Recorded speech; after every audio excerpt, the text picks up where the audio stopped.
என்னங்க, நீங்கள் ஒரு புதிய முயற்சி பண்ணுறீங்களா? ஜெயிக்கணும், லைஃப்பில் பெரிய ஆளாக வரணும் அப்படிங்கிற ஒரு ஆசை இருக்குது தானே? ஆனால் எந்த ஒரு விஷயத்தை ஸ்டார்ட் பண்ணாலும் கூச்சமாக இருக்குல்ல, தயக்கமாக இருக்குல்ல, பயமாக இருக்குல்ல, யாராவது எதாவது சொல்லிடுவாங்களோ அப்படிங்கிற ஒரு கூச்சம்ல. எதுக்கெல்லாம் உங்களுக்கு நேரம் இருக்கா என்ன? கூச்சப்படுறதுக்கு, பயப்படுறதுக்கு, தயக்கப்படுறதுக்கு, யோசிக்கிறதுக்கு. ஒரு விஷயத்த சொல்லவா? யார் என்ன நினைப்பாங்க, யார் என்ன சொல்லுவாங்கன்னு உட்காந்துட்டு இருந்தீங்கன்னா நீங்கள் ஜெயிக்கிறதுக்கு தயாராகலன்னு அர்த்தம். நீங்கள் ஜெயிக்கணும்னு முடிவு பண்ணிட்டீங்கன்னா காதுகளை பொத்திக்கங்க. ஆமாம், நீங்கள் காதுகளை பொத்திட்டீங்க அப்படின்னா யார் என்ன சொன்னாலும் உங்கள் காதில் விழாது. ஆட்டோமேட்டிக்காக நீங்கள் ஜெயிக்க ஆரம்பிச்சிருவீங்க.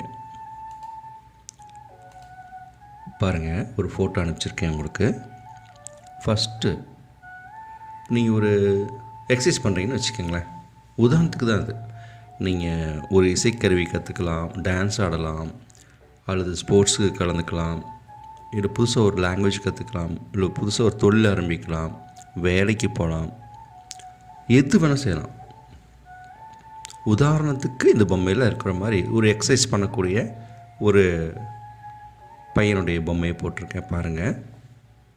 ஆரம்பத்தில் நீங்கள் எக்ஸசைஸ் பண்ணுறதை பார்த்துட்டு இந்த சமுதாயம் என்ன சொல்லும் தெரியுமா? ஃபஸ்ட்டு உங்களை பார்த்து சிரிப்பாங்க.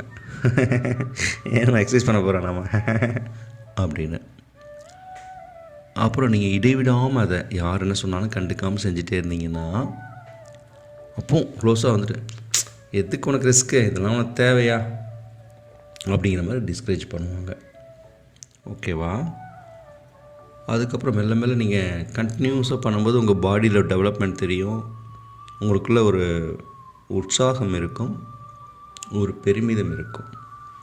அதை பார்த்து லைட்டாக உங்களை பார்த்து என்ன சொல்லுவாங்க தெரியுமா? லைட்டாக பொறாமப்பட ஆரம்பிப்பாங்க.